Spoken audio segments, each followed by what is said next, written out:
आप सभी पहले प्रतिरोध पढ़ लिए हो और प्रतिरोध के बाद चालकत्व पढ़ लिए हो, G is equal to 1/R, ये पढ़ लिए।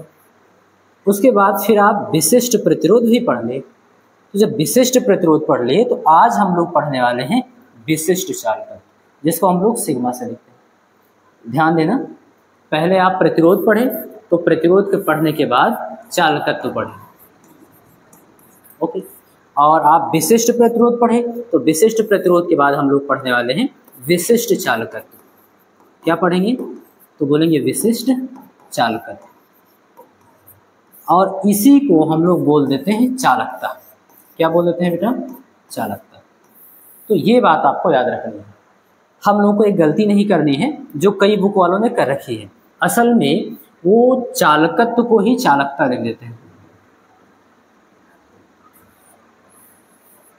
बात समझ में आ रही है? तो ये गलती करने से आपको बचनी है। चालकत्व अलग चीज़ है और चालकता अलग चीज़ है। असल में हम विशिष्ट चालकत्व को, किसको बेटा? विशिष्ट चालकत्व को चालकता बोलते हैं। तो ये हेडिंग आप लोग बनाओ, पहले हम लोग लिखेंगे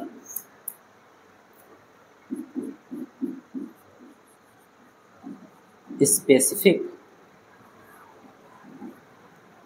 कंडक्टेंस, और इसी को हम लोग बोल देंगे कंडक्टिविटी।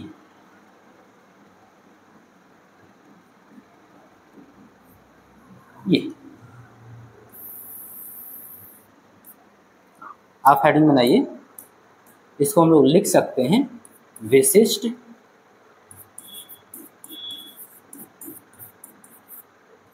चालकत्व या फिर चालकता। तो विशिष्ट चालकत्व को हम लोग क्या बोल सकते हैं? चालकता बोल सकते हैं। अब अगर हम इसके परिभाषा की बात करें, यानी इसको हम लोग किस प्रकार से परिभाषित कर सकते हैं, तो आप लोग इसमें एक लाइन लिख सकते हो आराम से, और वो ये है कि विशिष्ट प्रतिरोध, विशिष्ट प्रतिरोध के व्युत्क्रम को, किसको? व्युत्क्रम को विशिष्ट चालकत्व,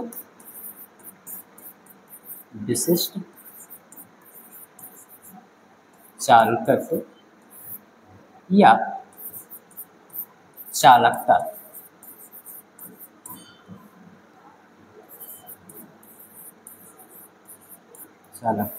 कहते हैं। हो गई इसकी परिभाषा, इतना आप लिख लीजिए। क्या लिखेंगे बेटा? बोलेंगे विशिष्ट प्रतिरोध के व्युत्क्रम। विशिष्ट प्रतिरोध का मतलब तो हम लोग बोल देंगे रो। किसकी बात हो रही है? रो की बात हो रही है, ये इसकी डेफिनेशन है, और उसी के व्युत्क्रम की बात हो रही है, ओके ठीक है। तो अगर हम परिभाषा के अनुसार देखें तो हम लिख सकते हैं विशिष्ट प्रतिरोध का व्युत्क्रम यानी 1/रो किसके बराबर होगा? चालकता या फिर विशिष्ट चालकत्व के बराबर। तो इसका संकेत क्या होता है ये भी आप लिख लीजिएगा। क्या लिखेंगे? लिखेंगे इसे सिग्मा, ये इसे सिग्मा से प्रदर्शित करते हैं, इसे सिग्मा से प्रदर्शित करते हैं। अब परिभाषा के अनुसार हम सभी जानते हैं कि सिग्मा की वैल्यू 1/रो के बराबर होने वाली है। ये क्यों? तो हम बोलेंगे क्योंकि परिभाषा कह रहा है विशिष्ट प्रतिरोध के व्युत्क्रम को विशिष्ट चालकता बोलते हैं। विशिष्ट प्रतिरोध का मतलब हुआ रो, और इसका हम लोग गुणन व्युत्क्रम करेंगे यानी 1/रो, और यही किसके बराबर होगा? विशिष्ट चालकत्व के बराबर, यानी कि चालकता के बराबर होगा, जिसको हम लोग सिग्मा से लिखते हैं। यहाँ तक बात क्लियर हो गई? तो इसका मात्रक भी हम लोग बता सकते हैं। कैसे? 1/, जो सिग्मा का मात्रक होगा वही 1/रो का मात्रक होगा। तो ध्यान देना, इसके मात्रक को हम लिख सकते हैं 1/रो। रो तो रो इज इक्वल टू हम सभी जानते हैं R × A/L, ये मिला था हमको। आर का मात्रक हम लोग निकाले थे ओम, और ए का मीटर स्क्वायर, या लंबाई था तो मीटर, इससे इसका वर्ग कैंसिल हुआ था, यानी ओम मीटर मिला था। तो विशिष्ट प्रतिरोध का जो मात्रक होगा वो ओम मीटर होगा। तो इसको हम ऐसे लिख सकते हैं 1/ओम मीटर। ओके, इस तरीके से। या फिर अगर आप प्रदर्शित करना चाहते हो तो आप बता सकते हो कि इसकी पावर हम 1 लिख सकते हैं, ओम की भी और मीटर की भी। और इसको अगर हम ऊपर लिखना चाहें यानी अंश में, तो बोल सकते हैं कि या ओम मीटर इनवर्स, क्योंकि इसकी घात अभी प्लस में है और अंश में जाएगी तो माइनस में हो जाएगी। बस समझ में घातांक के नियम से। तो ये हो गया। आपसे कोई पूछे विशिष्ट चालकत्व क्या होता है या चालकता क्या होता है, तो हम बोलेंगे विशिष्ट प्रतिरोध के व्युत्क्रम को विशिष्ट चालकत्व या चालकता कहते हैं। इसे सिग्मा से लिखते हैं। सिग्मा इक्वल टू 1/रो। इसका मात्रक तो बोलेंगे 1/ जो रो का मात्रक होगा वही सिग्मा का होगा, तो 1/ओम मीटर। अगर ऐसे लिखना चाहते हो तो ओम मीटर इनवर्स, ये हो गया इसका मात्रक। ध्यान देंगे, इसका विमीय सूत्र वगैरह निकाल देंगे, चाहे प्रतिरोध की बात हो, चाहे चालकत्व की बात हो यानी आर की बात हो रही है, या फिर जी की बात हो रही है, या फिर रो यानी विशिष्ट प्रतिरोध, या फिर विशिष्ट चालकत्व की बात हो रही है। इन सब का विमीय सूत्र बहुत इंपॉर्टेंट है। तो विमीय सूत्र आपको निकालना आना चाहिए, हमारे भरोसे मत रहिएगा। बात समझ में आ रही है? क्योंकि आप सभी जानते हो बहुत सारी भौतिक राशियां हैं, हम अगर सबका निकलवा दें तब भी आप नहीं याद कर सकते, सबका तो याद कर नहीं पाओगे, इसलिए आपको निकालना आना चाहिए। उसके लिए आप प्रैक्टिस करिए। क्लियर है? तो जितनी भी आप क्वांटिटीज पढ़ते चल रहे हो उनका विमीय सूत्र जरूर निकालते चलिए, 12th में इंपॉर्टेंट होता है। इन सबका कुछ ज़्यादा ही इंपॉर्टेंट होता है। चलो, ये टॉपिक तो क्लियर हो गया कि विशिष्ट चालकत्व तो क्या होता है। कुल मिला के हम लोग जान गए प्रतिरोध, चालकत्व, विशिष्ट प्रतिरोध, विशिष्ट चालकत्व, ये चारों आप जान गए। तो एक रिलेशन बहुत ज़्यादा पूछा जाता है, उसको भी हम लोग देख लेते हैं। और आप हेडिंग बनाएंगे, लिखेंगे रिलेशन between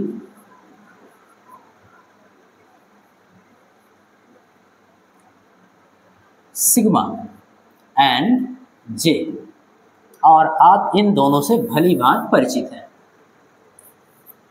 सिग्मा और जे में संबंध है। अगर हम बात करें सिग्मा की तो अभी आपने पढ़ा है विशिष्ट चालकत्व है या फिर चालकता। बात करें जे की तो आप सभी जानते हो धारा घनत्व की बात हो रही है। तो धारा घनत्व और विशिष्ट चालकत्व में संबंध इंपॉर्टेंट है। अति लघुत्तरीय लघुत्तरीय में पूछा भी जाता है, तो बहुत ही आसान है। लिखेंगे हम लोग वी नो दैट। हम सभी जानते हैं, क्या जानते हैं बेटा? हम जानते हैं, ये आपको लिखना जरूरी होगा। और क्या लिखेंगे? जो सिग्मा इज इक्वल टू होता है 1/रो के बराबर होता है। और इसको पढ़े हुए आपको बहुत ज़्यादा देर नहीं हो, ये सिग्मा इज इक्वल टू 1/रो अभी अभी आपने पढ़ा है, तो इतना तो हम लिख ही सकते हैं। हम जानते हैं सिग्मा इज इक्वल टू 1/। एक चीज़ हम लोग और जानते हैं, भले ही पुराना हो गया, बट क्या, तो हम बोल देंगे, हम सभी जानते हैं रो इज इक्वल टू वैद्युत क्षेत्र की तीव्रता अपॉन जे, यानी कि धारा घनत्व। विशिष्ट प्रतिरोध की परिभाषा से हम लोग पढ़े थे कि किसी चालक के भीतर किसी बिंदु पर वैद्युत क्षेत्र की तीव्रता तथा उस बिंदु पर धारा घनत्व के अनुपात को उस पदार्थ की प्रतिरोधकता या फिर विशिष्ट प्रतिरोध कहते हैं। तो rho is equal to E by J, इसको हम लोग पहले पढ़ चुके हैं। तो यहाँ से हमको 1/रो चाहिए। हम सभी जानते हैं इसका बटा 1 कर सकते हैं और विलोमानुपात लगा दें। तो या फिर इसको हम ऐसे भी लिख सकते हैं 1/रो इज इक्वल टू जे, भी यहाँ अंश में चला जाएगा और ई हर में। तो जहाँ पे 1/रो लिखा है वहाँ पे हम लोग j/e लिख सकते हैं, क्योंकि यहाँ पर हम लोग विलोमानुपात किए तो इधर वाला हर अंश में चला गया, अंश हर में चला गया। यही प्रक्रिया सेम आपका दाएं पक्ष में भी हुआ है। ओके, हाँ, तो हम लोग यहाँ पर लिख देंगे but rho is equal to E by J, इसलिए 1/रो is equal to J by E, और यहाँ वैल्यू पुट करेंगे। तो अगला स्टेप आपका होगा सिग्मा इज इक्वल टू 1/रो की जगह तो बोलेंगे j/e। अगर इस इक्वेशन को हम j के लिए सॉल्व करें तो इसलिए j इज इक्वल टू, इधर भाग में इधर जाएगा गुणे में, तो बोल सकते हैं सिग्मा इंटू ई। और हम सभी जानते हैं वैद्युत क्षेत्र की तीव्रता भी सदिश राशि है और धारा घनत्व भी सदिश राशि है। ये हम लोग पढ़ चुके हैं, तो इसके ऊपर आप वेक्टर भी ऐसे लगा सकते हैं। यही इन दोनों में संबंध होता है। देखो सिग्मा और जे में संबंध, तो सिग्मा और जे में यही संबंध होता है, इंपॉर्टेंट संबंध है, इसको आप स्क्रीनशॉट ले लीजिएगा। अगला टॉपिक हम लोग पढ़ लेते हैं। तो उसके लिए आप लोग हेडिंग बनाएंगे, लिखेंगे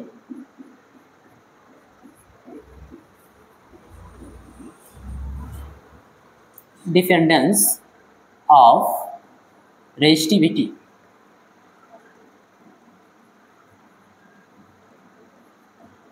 और इसी समय हम लोग रेजिस्टेंस की भी डिपेंडेंसी देख लेते हैं। तो एंड रेजिस्टेंस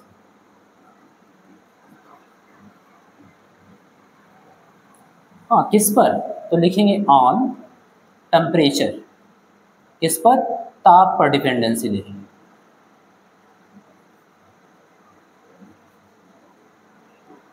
ओके, ये आप हेडिंग बनाएंगे।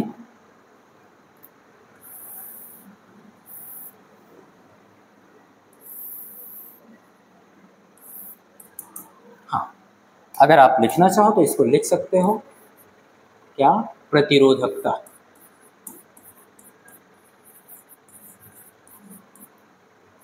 प्रतिरोधकता और साथ में हम प्रतिरोध के लिए भी देख रहे हैं, तो प्रतिरोधकता तथा प्रतिरोध। अगर हम बात करें प्रतिरोधकता की तो आप सभी जानते हो रो की बात हो रही है, बात कर रहे हैं प्रतिरोध की तो आप सभी जान रहे हो आर की, यानी किसी पदार्थ की प्रतिरोधकता या फिर प्रतिरोध पर ताप का क्या प्रभाव पड़ रहा है वो हम देखने वाले हैं। तो आप लिखेंगे प्रतिरोधकता तथा प्रतिरोध पर, प्रतिरोध की ताप पर निर्भरता। ओके, तो ये हेडिंग आप बनाएंगे। हाँ चलो,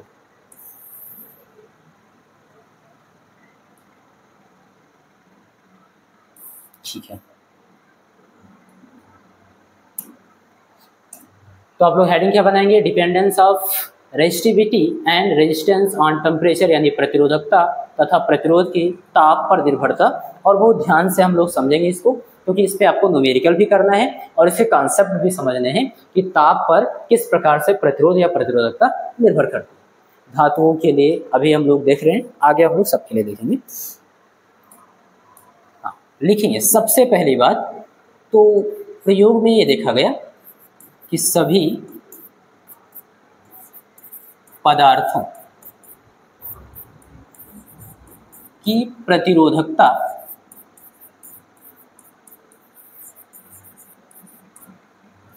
सभी पदार्थों की प्रतिरोधकता ताप पर निर्भर करती है। सबसे पहली पॉइंट तो ये आपको लिखनी चाहिए,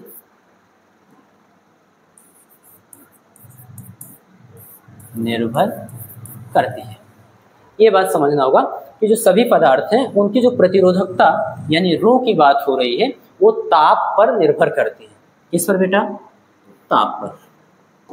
इसको आप थोड़ा सा हाईलाइट करें, ताप पर निर्भर करती है, कोई बात नहीं, ठीक है। दूसरी चीज हम लोग जानेंगे और वो ये है कम तापक्रम पर। अगर हम बात करें कम तापक्रम, कम तापक्रम का मतलब अप्रॉक्सीमेट 100 डिग्री सेल्सियस तक की बात हो रही है। तो कम तापक्रम के लिए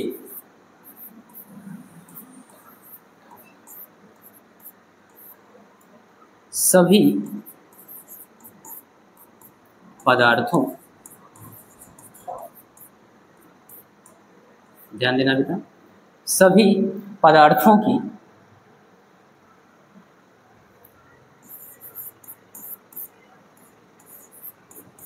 प्रतिरोधकता सभी पदार्थों की प्रतिरोधकता पर, प्रतिरोधकता की ताप पर निर्भरता, ये लिखेंगे हम लोग। निम्न समीकरण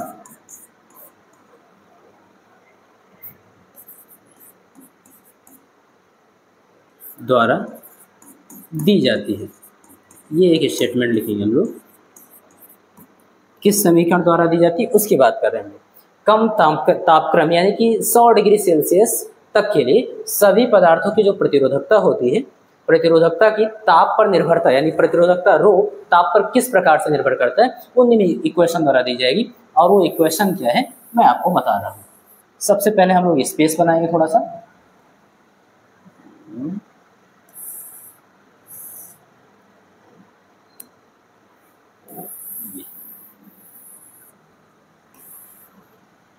ये आपको दिख रहा होगा, ठीक है। कौन से समीकरण द्वारा दी जाती है तो हम लोग लिखेंगे rho T is equal to rho 0 into 1 plus alpha into t minus T0। ये समीकरण है और इसी समीकरण द्वारा दी जाती है इसकी प्रतिरोधकता कि किस प्रकार से ताप पर निर्भर करती है। अब इसमें हम लोग सारे टर्म को समझेंगे, सारे संकेत को समझने वाले हैं कि कौन क्या है। उसके लिए हम लोग लिखेंगे जहां अगर हम बात करें रो नॉट की, किसकी बात कर रहे हैं रो नॉट, ये क्या है ओके। उसके बाद हम लोग बात कर रहे हैं कि रो टी क्या है ओके। रो नॉट हो गया, रो टी हो गया और उसके बाद एक चीज़ इसमें दिख रहा है अल्फ़ा, ये अल्फ़ा क्या है बस, बाकी सारी चीज़ें हम समझ लेंगे। तो रो नॉट क्या है तो हम लोग बोलेंगे संदर्भ ताप, क्या लिखेंगे संदर्भ ताप। संदर्भ ताप किसको बोलते हैं तो इसी को बोलते हैं T0। T0 को बेटा हम लोग संदर्भ ताप बोलते हैं। तो लिखेंगे संदर्भ ताप पर तार की प्रतिरोधकता,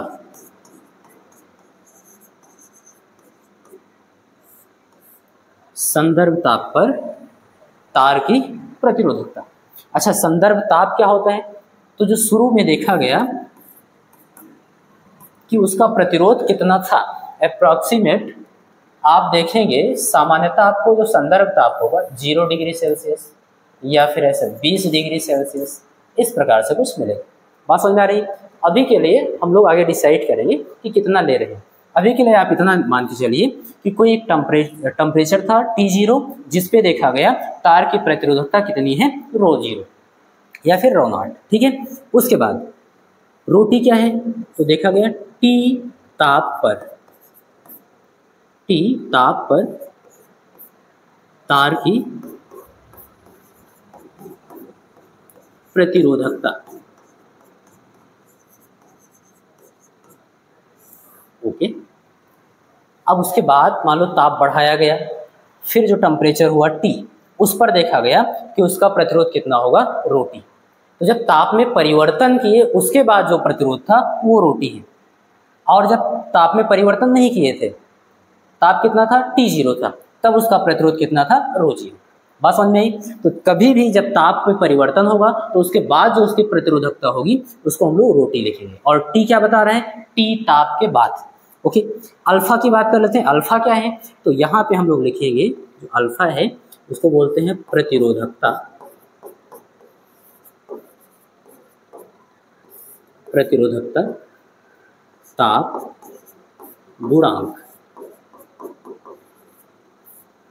इसको आप इंग्लिश में भी लिख लीजिए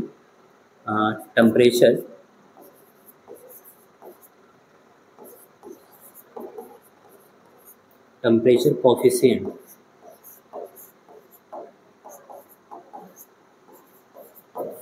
temperature coefficient of resistivity.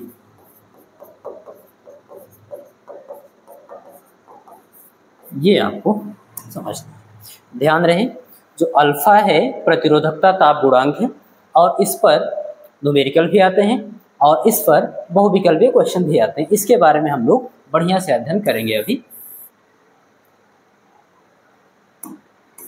Okay, पहले तो हम इस इक्वेशन पे थोड़ा बहुत बातचीत कर लेते हैं। तो आपको ये इक्वेशन पूरा समझ में आ गया होगा। अगर ताप में परिवर्तन होगा तो उसकी प्रतिरोधकता हम लोग किस समीकरण द्वारा देंगे? इस समीकरण। इसमें रो टी क्या है? तो टी डिग्री ताप के बाद इसका प्रतिरोधकता कितना हो गया। और रो नॉट क्या है? तो इस संदर्भ ताप पर इसका प्रतिरोधकता था कितना, ये हो गया। अल्फा क्या है? प्रतिरोधकता ताप गुणांक है, ये एक नियतांक है। बात समझ में आ रही है? ओके। और टी क्या है? तो टी जो है जितना ताप आप बढ़ाए थे, बात समझ में आ रही है, या जितना ताप पर आपका प्रतिरोधकता रोटी था वो ताप की बात हो रही है। टी जीरो क्या है? तो संदर्भ ताप है। इसी पर हम लोग बात कर लेते हैं सबसे पहले। और यहाँ पे हम लोग लिखेंगे अब कंसेप्ट ऑफ थियरी। थोड़ा सा इस पर इसे कंसेप्ट को समझने का प्रयास करें। यदि सबसे पहला कंसेप्ट तो यही है, क्या? यदि टी जीरो यानी जो संदर्भ ताप है उसको हम लोग 0 डिग्री सेल्सियस में, जो कि अक्सर लिया जाता है 0 डिग्री सेल्सियस, देन ध्यान देंगे यही लिख देंगे। तब इस इक्वेशन को ध्यान से देखना, टी जीरो का मान आपने 0 डिग्री सेल्सियस ले लिया, यानी कि प्रारंभ में 0 डिग्री सेल्सियस पर उसकी प्रतिरोधकता कितनी थी? रो नॉट थी। बात समझ में आ गई? तब इस इक्वेशन से देखना रोटी, हाँ रोटी अभी खाना नहीं, जब टॉपिक खत्म हो जाएगा तभी खाना। तो rho T is equal to rho naught, यानी रो जीरो भी बोल सकते हो इसको, इसमें तो कोई परिवर्तन होगा नहीं। ओके, और इंटू 1 प्लस अल्फा तक भी ठीक है, टी यहाँ तक भी ठीक है, लेकिन टी माइनस टी नॉट या टी जीरो था क्या? 0 डिग्री सेल्सियस। तो टी ताप में से 0 डिग्री घटाने का कोई मतलब नहीं रहा, तो इसलिए टी में से जब 0 घटाओगे तो केवल टी बचेगा। तो इसीलिए मैं यहाँ केवल टी लिख के और समीकरण को यहीं पे रोकता हूँ। तो एक समीकरण आपको ये मिल गया। ये कब के लिए है? जब संदर्भ ताप का मान क्या हो? 0 डिग्री सेल्सियस। और यही होता है जनरली। Concept clear? तो एक समीकरण आपको ये मिल गया। दूसरा चीज़, यहीं से अगर हम अल्फा की वैल्यू निकालना चाहें प्रतिरोधकता ताप गुणांक की, तो वो क्या होगी? उसके लिए ध्यान देना बेटा। उसके लिए हम लोग लिख सकते हैं rho T is equal to rho naught का अंदर गुणा करा देंगे, तो एक में गुणा होगा रो नाट प्लस रो नाट का इसमें गुणा होगा, तो रो नाट इंटू अल्फा टी। हमको चाहिए क्या? अल्फा चाहिए। अल्फा वाले टर्म को रोकेंगे, बाकी सबको इधर भेज देंगे। तो अगला step rho t minus rho zero, इधर प्लस का इधर आएगा माइनस। ओके, और यहाँ पर is equal to rho zero into alpha t. हमको चाहिए अल्फा, तो अल्फा को रोकेंगे, बाकी सबको क्या करेंगे? इधर भेज देंगे। देखो रो जीरो और टी गुणे में इधर आएगा, भाग में होगा। तो इस इक्वेशन को अगर हम अल्फा के लिए सॉल्व करें तो बोल सकते हैं alpha is equal to rho t minus rho zero upon alpha रोकेंगे, रो जीरो और टी गुणे में इधर आएगा, भाग में, तो रो जीरो इंटू टी। ये हो गया। इस पर ऐसे हम नोट कर लेंगे। यहाँ से हमको अल्फा जो प्रतिरोधकता था गुणांक था, इसका मात्रक भी मिल जाएगा यहाँ से। बात समझ में आ रही? और देख लेते हैं कितना होगा पहले इसका मात्रक। तो सबसे पहले यहाँ पर हम लोग लिखेंगे अल्फा का एसआई मात्रक। कौन सा एसआई मात्रक क्या होगा? ध्यान देना, रोटी क्या है? तो रोटी जो है वो टी डिग्री ताप पर पदार्थ की प्रतिरोधकता है, तार की प्रतिरोधकता है, यानी इसका मात्रक क्या होगा? ओम मीटर। ओम मीटर प्रतिरोधकता ही तो है, विशिष्ट प्रतिरोध ही तो है। और माइनस जो भी यहाँ पर डिजिट रखोगे, और ओम मीटर माइनस रो नॉट क्या है? तो हम बोलेंगे 0 डिग्री सेल्सियस पर, यानी संदर्भ ताप पर उस पदार्थ की प्रतिरोधकता, यानी जो भी प्रतिरोधकता होगी उसका भी मात्रक कितना होगा? ओम मीटर होगा। बात समझ में आ रही है? हाँ, ध्यान रखना ये माइनस का चिन्ह नहीं है, ये योजक चिन्ह है। ओम मीटर के बीच में जो चिन्ह लगा है योजक, यानी दोनों को जोड़ रहा है। ओके, अपॉन यहाँ पे रो नॉट लिखा है, वही 0 डिग्री सेल्सियस पर पदार्थ की प्रतिरोधकता, तो इसका मात्रक भी ओम मीटर होगा। ओके, और टी क्या है? ताप। ताप का मात्रक, तो एसआई मात्रक की बात करेंगे तो केल्विन होगा। क्या होगा बेटा, केल्विन होगा। अच्छा, यहाँ पे डिजिट छोड़ दो, ये जो वैल्यू होगी इनकी रो टी और रो नॉट की जो न्यूमेरिकल वैल्यू है उसको छोड़ दो, ओम मीटर को कॉमन कर लो। तो अगर ओम मीटर को हम लोग कॉमन करेंगे तो कुछ इस तरीके से मिलेगा। यहाँ पे रो टी की न्यूमेरिकल वैल्यू होगी माइनस यहाँ पे रो नॉट की न्यूमेरिकल वैल्यू होगी और मात्रक क्या होगा, ओम मीटर होगा। तो हम सभी जानते हैं बेटा ओम मीटर से ओम मीटर कैंसिल हो जाएगा। तो अल्फा का मात्रक बचा क्या, 1 केल्विन। क्या बचा, 1 केल्विन। तो लिखेंगे यहाँ पर 1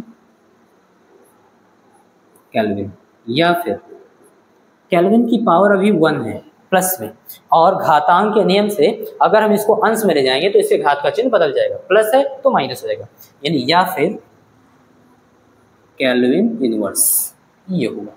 यहाँ तक बात समझ में आई। दूसरी चीज, लेकिन जो हम लोग व्यवहारिक मात्रक यूज करते हैं अल्फा का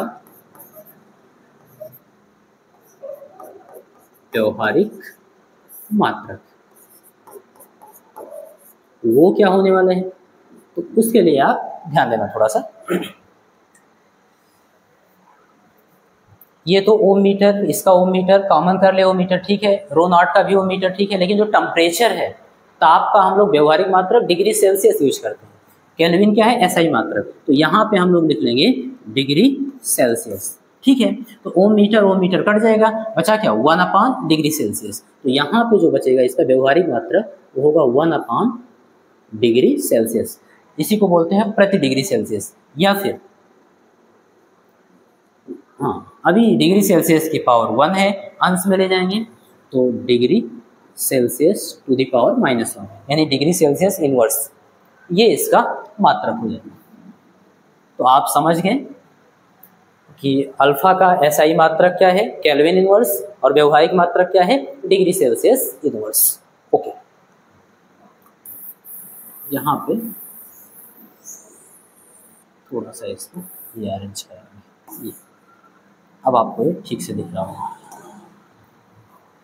तो आप सीखे क्या, एक चीज तो जान गए कि सभी पदार्थों की प्रतिरोधकता ताप पर निर्भर करती है, और कम तापक्रम के लिए यानी 100 डिग्री सेल्सियस तक के लिए सभी पदार्थों की जो प्रतिरोधकता की ताप पर निर्भरता होती है वो इस इक्वेशन से दी जाती है। इसमें सभी पद को मैंने समझा दिया कौन क्या है। बात रही प्रतिरोधकता ताप गुणांक की, तो इसको याद रखना कि ये इंपॉर्टेंट है हमारे लिए। और कॉन्सेप्ट ऑफ थ्योरी में आप समझ लीजिए, अगर संदर्भ ताप का मान 0 डिग्री सेल्सियस हो तो इक्वेशन ये होगा, अल्फा के लिए सॉल्व करेंगे तो इक्वेशन ये होगा। कॉन्सेप्ट क्लियर है, ओके। और अल्फा का मात्रक ये होगा। आप याद रखिएगा अल्फा धनात्मक भी होता है, ऋणात्मक भी होता है।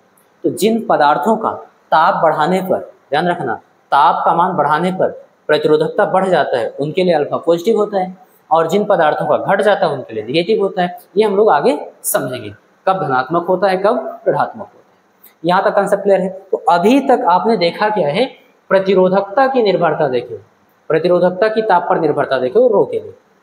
अब हम लोग देखने वाले हैं कि प्रतिरोध की ताप पर क्या निर्भरता होती है। बात एक ही है, अभी देख लेना। चलो लिखेंगे। हाँ, हम लोग जानते हैं क्या, चूंकि R is equal to rho L/A, ये हम लोग जानते हैं, बात समझ में।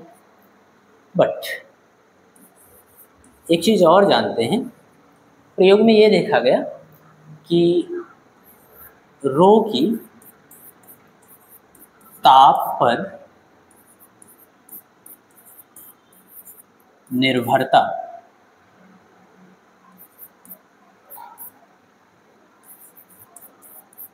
की तुलना में जो चालक की लंबाई और अनुप्रस्थ काट के क्षेत्रफल का अनुपात है, तुलना में L/A की ताप पर निर्भरता नगण्य है। क्या है बेटा, नगण्य है। ये देखा गया कि जब ताप क्रम में हम लोग परिवर्तन करते हैं, यानी ताप को घटाते बढ़ाते हैं, तो रो पे तो पर्याप्त परिवर्तन होता है, लेकिन L/A की बात करें, यानी कि ताप के लंबाई की और उसके अनुप्रस्थ काट, जैसे मान लो ये आपका चालक तार है, बात समझ में आ रही, तो इसकी लंबाई पर L और इसके अनुप्रस्थ काट के क्षेत्रफल a, इन दोनों के अनुपात पर L/A पर, इन पर जो तापक्रम का प्रभाव होता है वो ना के बराबर होता है, नगण्य होता है। बात समझ में आ रही है? ये चीज़ किसकी तुलना में? रो की तुलना में। वही यहाँ पे लैंग्वेज लिख दिया गया। तो अगर ऐसा है तो कुल मिला के आप कह सकते हो कि जो R है वो किस पर डिपेंड कर रहा है? रो पर डिपेंड करता है। इसलिए जो R है वो किस पर निर्भर कर रहा है? रो पर, यानी प्रतिरोधकता पर। किसके मामले में? ताप के मामले में। बात समझ में आ रही है? तो ये हो गया आपका कंसेप्ट। अगर ऐसा है, ध्यान देना। ओके, किसी भी तरीके से लिख लो, बस थोड़ा हाईलाइट रहे। अगर ऐसा है तो जहाँ पे इस समीकरण में रो है वहाँ पे हम लोग R लिख सकते हैं। बस यही आप क्या करो, प्रतिस्थापित कर दो यहाँ पे। इस समीकरण में जहाँ जहाँ रो है यानी प्रतिरोधकता है वहाँ पे हम R लिख देंगे, क्योंकि जो प्रभाव प्रतिरोधकता पर पड़ेगा वही प्रभाव प्रतिरोध पर भी पड़ने वाला है। तो हम लोग यहाँ पे डायरेक्ट लिख देंगे। क्या लिखेंगे? अतः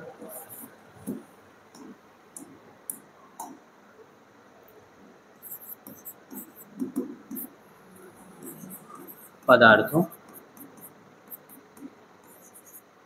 के प्रतिरोध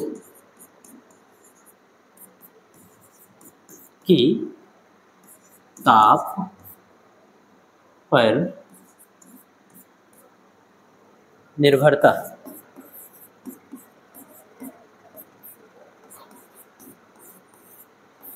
निम्न समीकरण के अनुसार होगी।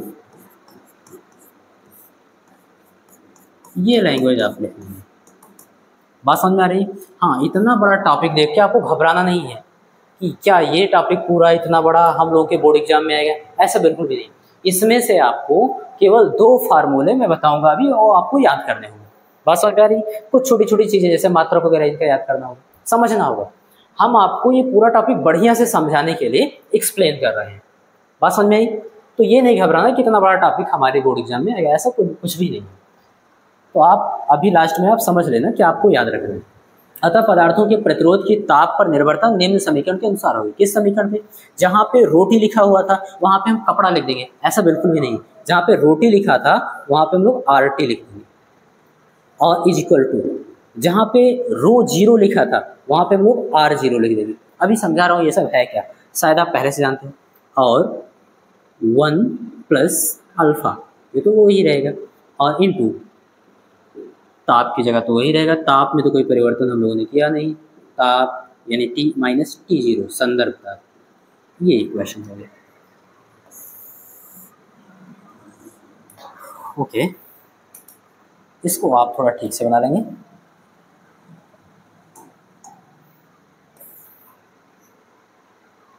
क्योंकि सबसे ज़्यादा न्यूमेरिकल में आप यूज करने वाले हो प्रतिरोध को।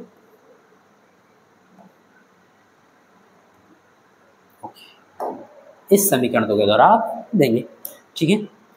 अब हम लोग बात कर लेते हैं कि इसमें सारे टर्म्स हैं क्या, कौन क्या है उसकी बात करेंगे।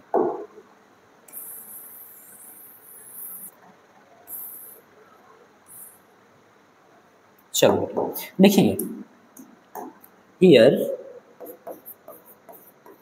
यहाँ R0 क्या है, ओके, फिर RT क्या है ये भी लिखेंगे, और अल्फ़ा के बारे में भी लिखेंगे जिसके बारे में आप पहले से जानते हो। तो R0 क्या होने वाला है, हम सभी जानते हैं T0 ताप पर। T0 है क्या, तो बोल देंगे संदर्भ ताप। ओके, तो T0 ताप पर तार का प्रतिरोध।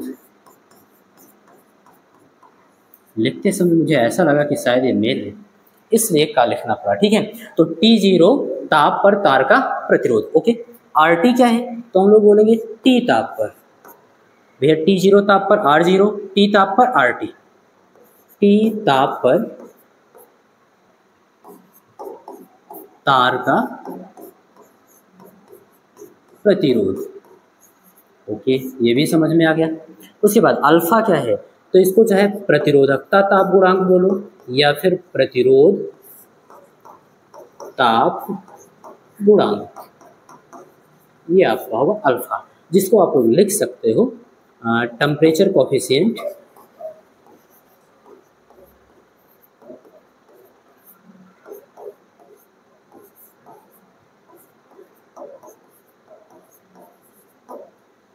Coefficient of resistance.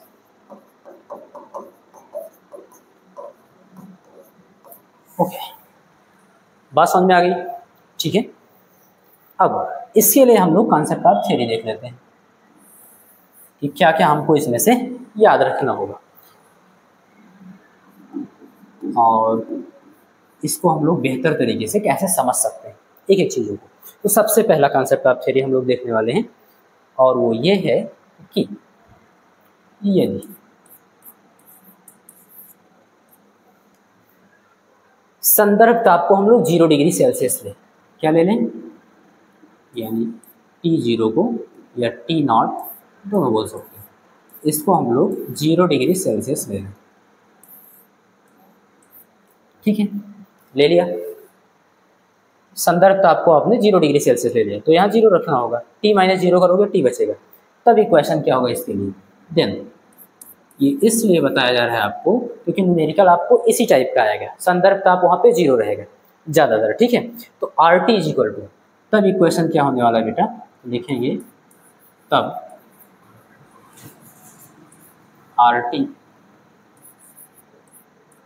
बराबर R0, ओके, RT बराबर R0 1 प्लस अल्फा इंटू, हाँ T - 0 करेंगे क्योंकि T0 की वैल्यू आपने 0 डिग्री सेल्सियस ले ली है, तो T में से 0 घटाओगे तो केवल T बचेगा, तो अल्फा इंटू T। तो ये समीकरण आपका होने वाला है, इसको याद रखना बेटा, महत्वपूर्ण समीकरण है, इसको आप क्या करो स्टार बना लो, ये आपको याद रखना है, और 2 या 3 स्टार लगा के दरोगा बना दो। बात समझ में आ रही है, ओके। तो एक तो फार्मूला ये आपको याद रखना है, कब, जब 0 डिग्री सेल्सियस पर तार का प्रतिरोध R0 हो और T डिग्री सेल्सियस यानी उसका ताप बढ़ाने पर T डिग्री सेल्सियस पर उसका प्रतिरोध RT होता है। बात समझ में आ रही है, तो हम ये इक्वेशन लगाएंगे RT के लिए, RT = R0 into 1 plus alpha into T। Alpha आपको दिया जाएगा बेटा, वो कॉफिशिएंट है, कौन सा कॉफिशिएंट है, तो हम लोगों ने टेम्परेचर कोफिशिएंट ऑफ रेजिस्टेंस, यानी कि तार का प्रतिरोध ताप गुणांक होगा। बात समझ में आ रही है, तो किसी एक पदार्थ के लिए, धातुओं के लिए लगभग फिक्स होता है, बात समझ में आ रही है, ऐसे ही पदार्थों के लिए क्या होगा, उसका मान फिक्स होगा, वो आपको दिया जाएगा, गुणांक है, ओके। दूसरा कंसेप्ट आप थ्योरी हम लोग समझ लेते हैं, और वो कौन सा, अगर हम इसको अल्फा के लिए सॉल्व करें तो लिख सकते हैं RT = R0 का अंदर गुणा करा देंगे, तो R0 प्लस R0 का जब 1 में गुणा होगा तो R0 प्लस R0 का अल्फा इंटू T में होगा, तो R0 अल्फा इंटू T, ऐसे हो गए। हमको अल्फा चाहिए, तो यहाँ से हम लोग क्या करेंगे, अगले स्टेप में RT R0 प्लस का इधर भेज देंगे माइनस, क्यों, क्योंकि हमको अल्फा चाहिए, तो इसके टर्म को रोक के रखेंगे, तो R0 into alpha T, okay. इस इक्वेशन को अगर हम अल्फा के लिए सॉल्व करें तो इसलिए अल्फा = यहाँ पे क्या है, RT माइनस R0 बटे R0 और T गुणे में है तो इधर आएगा भाग में, तो R0 इंटू T, ये हम लोग ऐसे कर रहे हैं। इस समीकरण को भी आपको याद रखना है, इसको भी दरोगा बना दो, न्यूमेरिकल के लिए बहुत हेल्पफुल होगा, ओके। अब यहाँ से जो तीसरा कॉन्सेप्ट है वो आगे बढ़ता है अल्फा की परिभाषा के लिए, कि अगर कोई पूछे हमसे कि प्रतिरोध ताप गुणांक होता क्या है यार, तो इसको हम लोग कैसे परिभाषित करेंगे, उसके लिए देखना, लिखेंगे बेटा,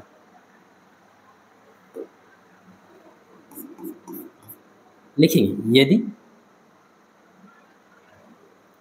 इफ इस परिभाषा को आसान करने के लिए R0 और T का मान 1 ले लो, 1 से भाग करेंगे तो यही बच जाएगा, है ना। तो हम लोग लिख देंगे यदि R0 इज इक्वल टू 1 ओम, ठीक है। एंड एक चीज़ और, जो आप ताप बढ़ाए हो बाद में उसका मान भी ले लो आप 1 डिग्री सेल्सियस। अगर ऐसा है तब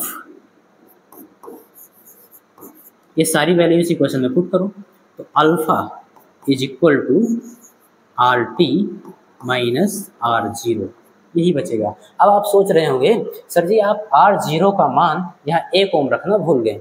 बिल्कुल नहीं, आप रख भी सकते हो, कोई फर्क नहीं पड़ता है। ध्यान देंगे RT माइनस R0 की जगह पे 1, ओके, अपॉन R0 की जगह पे 1 और टाइम की जगह पे भी 1, वो टेम्परेचर की जगह पे भी 1 में 1 का गुणा करोगे 1 आएगा, 1 से भाग करोगे इतना ही बचेगा। और ये किसके बराबर होगा? अल्फा के बराबर होगा। ध्यान देना ये और ये एक ही चीज़ लिखा हुआ है और दोनों का मतलब केवल एक ही है और वो है प्रतिरोध में वृद्धि। हम वृद्धि ही क्यों लिख रहे हैं? तो आप याद रखना कि हम लोग अगर इसको धातुओं के लिए देख रहे हैं और धातुओं के लिए हम लोग देख चुके हैं कि जो प्रतिरोध का मान होता है वो ताप पर निर्भर करता है, ताप बढ़ाने पे उसका प्रतिरोध बढ़ता है। तो पहले 0 डिग्री सेल्सियस था, ध्यान देना, पहले ताप का मान 0 डिग्री सेल्सियस था तो उसका प्रतिरोध R0 था। अब आप T डिग्री सेल्सियस बढ़ाए ताप तो उसका प्रतिरोध RT हो गया। बात समझ रहे? यही तो लिखा हुआ है। संदर्भ ताप पहले कितना ताप था? 0 डिग्री सेल्सियस पर R0, फिर ताप बढ़ाए T तक तो T ताप पर RT हुआ। बात समझ में आ रही है? तो बाद वाला प्रतिरोध माइनस पहले वाला प्रतिरोध, ये है क्या? प्रतिरोध में वृद्धि ही तो है। अगर मैं आपको ढंग से समझाऊं तो 0 डिग्री सेल्सियस पर यानी प्रतिरोध का जो मान था R0, मान लो कुछ था, ऐसे सपोज कर लो 10 ओम, और T डिग्री सेल्सियस ऐसे मान लो कुछ बढ़ाए ताप आप जैसे मान लो 80 डिग्री सेल्सियस कर दें, ओके, और उसका ताप जो है RT हो जाएगा। यानी अब यहाँ T लिखते तो यहाँ 80 लिखो, 0 डिग्री पर R0 तो 80 डिग्री पर R80। बात समझ आ रही? हम सभी जानते हैं धातुओं की प्रतिरोध बढ़ जाएगी। और कुछ मान लो ऐसे रैंडम, मान लो कि भैया 30 ओम हो गया। कितना हो गया? 30 ओम। तो अब अगर आपसे कोई कहे कि लिखा क्या है कहीं पे R80 माइनस R0, अब चाहे इसको लिखा रहने दो R80 माइनस R0, चाहो तो इसकी वैल्यू पुट कर दो। R80 की वैल्यू 30 माइनस R0 की वैल्यू 10 है। दोनों का दोनों प्रतिरोध में वृद्धि ही, कि कितना प्रतिरोध में वृद्धि हुआ देख कर बता रहे हो। 30 माइनस 10 यानी 20 ओम। कितना हुआ बेटा? 20 ओम। और यहाँ भी 20 ओम। तो दोनों का मतलब तो एक ही है। तो चाहे हम यहाँ पर 1 रखें तब भी उसका मतलब यही होगा प्रतिरोध में वृद्धि, और नहीं रखेंगे तब भी यही है अंतिम प्रतिरोध माइनस प्रारंभिक प्रतिरोध। और हम जानते हैं प्रतिरोध में वृद्धि हुई है, बढ़ा है, तो अंतिम में से जब प्रारंभिक को घटाएंगे तो कितना वृद्धि हुआ है वही निकल के आएगा। तो परिभाषा हो तो गई, इतना नौटंकी क्यों कर रहे हो? ध्यान देना, यही आपको बोल देना, यहाँ पे लैंग्वेज में यही आपको लिखना है। मैं बोल दे रहा हूँ, आपको लिखना होगा कि यदि किसी यदि 0 डिग्री सेल्सियस पर R0 है क्या बेटा? संदर्भ ताप पर प्रतिरोध था ना, तो ये संदर्भ ताप को आपने 0 मान लिया है। तो हम लोग लिखेंगे यदि 0 डिग्री सेल्सियस पर किसी तार का प्रतिरोध 1 ओम हो, कितना हो? 1 ओम हो, तो उस तार के ताप में 1 डिग्री सेल्सियस की वृद्धि करने पर, पहले 0 डिग्री सेल्सियस था तब उसका प्रतिरोध 1 ओम था, अब 1 डिग्री सेल्सियस आप बढ़ाए तो 1 डिग्री सेल्सियस ताप में वृद्धि करने पर जो उस चालक तार के या फिर जो उस तार के प्रतिरोध में वृद्धि होता है वो प्रतिरोध ताप गुणांक के बराबर होता है। इतनी सी बात आपको लिखनी होगी बस। बात समझ में आई? और यहाँ भी आप निकालोगे जब इसका मात्रक अल्फा का, तो यहाँ भी आपको प्रति डिग्री सेल्सियस या डिग्री सेल्सियस इनवर्स ही मिलेगा। अगर ऐसा ही मात्रक देखोगे तो केल्विन इनवर्स। हमको व्यवहारिक मात्रक से मतलब होगा, यही ज़्यादातर आपको मिलेगा। क्यों? क्योंकि RT क्या है? प्रतिरोध। प्रतिरोध का मात्रक ओम, कुछ भी होगा। जैसे आप अभी 30 लिखे थे, 30 ओम, और इसका 10 ओम बटे R0 प्रारंभिक वाला ही तो है 10 ओम, और ताप कितना हो गया था? 80 डिग्री सेल्सियस, यही तो था। अब यहाँ से मात्रक आराम से निकाल सकते हो। इसको हम लोग ऐसे भी लिख सकते हैं, ओम का बाहर कर लो न्यूमेरिकल वैल्यू अंदर 30 माइनस 10 ये ओम हो गया बटे 10 ओम और 80 डिग्री सेल्सियस। हम सभी जानते हैं ओम से ओम कैंसिल हो जाएगा। इन सबको कैलकुलेट करेंगे, मात्रक क्या बचा है केवल डिग्री सेल्सियस, और वो भी बटे में, तो प्रति डिग्री सेल्सियस। यानी इसका अगर आपको मात्रक लिखना है बेटा तो हम लोग लिख सकते हैं क्या, प्रति डिग्री सेल्सियस या फिर डिग्री सेल्सियस इनवर्स, ये इसका मात्रक। कंसेप्ट क्लियर है।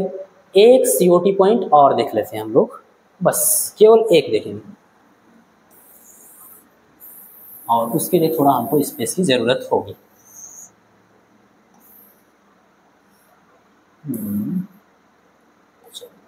इतने में तो हो जाना चाहिए, ठीक है। अगला लिखेंगे हम लोग,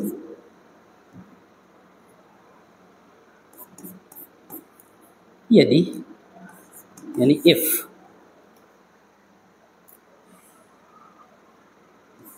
जीरो डिग्री सेल्सियस पर तार का प्रतिरोध कितना हो बेटा, बराबर R0, ओके। और कोई बोल रहा है कि T1 डिग्री सेल्सियस है, कोई ताप बढ़ाया गया और T1 डिग्री सेल्सियस बोल दिया गया पर तार का प्रतिरोध मान लिया गया R1, ठीक है, ये भी बात।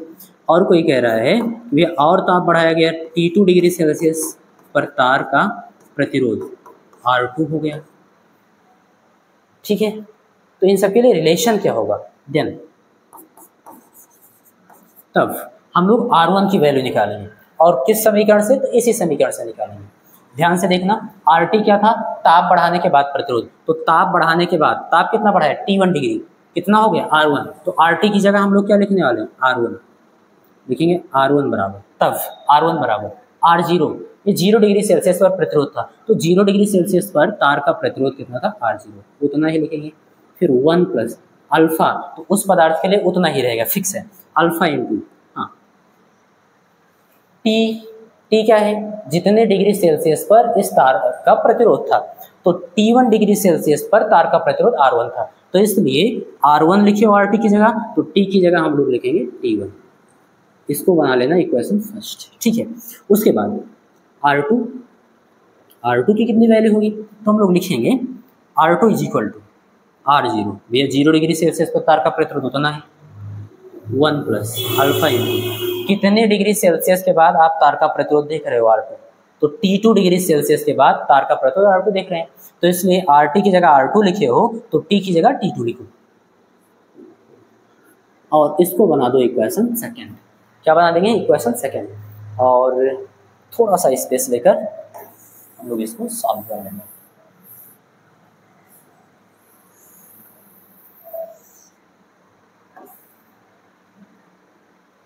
चलो करने क्या वाले हैं, इक्वेशन फर्स्ट को भाग करने वाले हैं सेकंड से, करा दीजिए।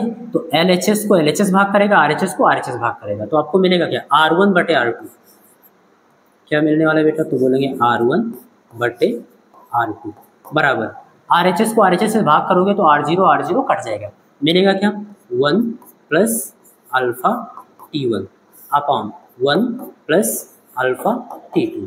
और ये बताने का उद्देश्य सिर्फ इतना है कि आपको न्यूमेरिकल्स में काम लगेगा, बस समझ में। तो आप ये कॉन्सेप्ट आप फिर देख ले। आई होप आपको ये जो प्रतिरोधकता और प्रतिरोध की ताप पर निर्भरता है बहुत अच्छे से समझ में आ गया होगा। इसमें आपको बहुत ज़्यादा भ्रमित होने की ज़रूरत नहीं है, केवल फार्मूला याद रखिए। अगर आप कॉन्सेप्ट आप थ्योरी केवल याद रखते हैं COT पॉइंट, तो आपका काम बन जाएगा। बात समझ आ रही है? चलो, तो आज का लेक्चर यहीं क्लोज करते हैं, मिलते हैं नेक्स्ट लेक्चर में। Thank you.